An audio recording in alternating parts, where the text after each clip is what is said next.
Nekad me ljudi pitaju šta imam protiv ove Fahrete Jahić, Lepe Brene, pa nemam ništa. Mislim, nemam ništa protiv. Zato što ni ona totalno nebitna u životu, ali njeni postupci prema mojim prijateljima su vrlo bitni. Naime, ona se žena mnogo puta mešala u odnose i u privatne stvari drugih ljudi.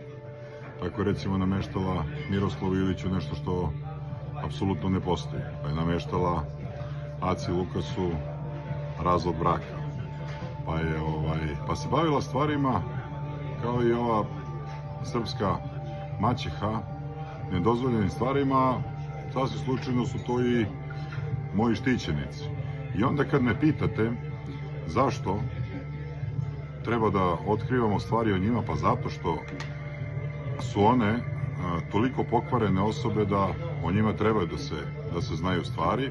I evo još jedne stvari, Breno ili Ljubice, šifrirana.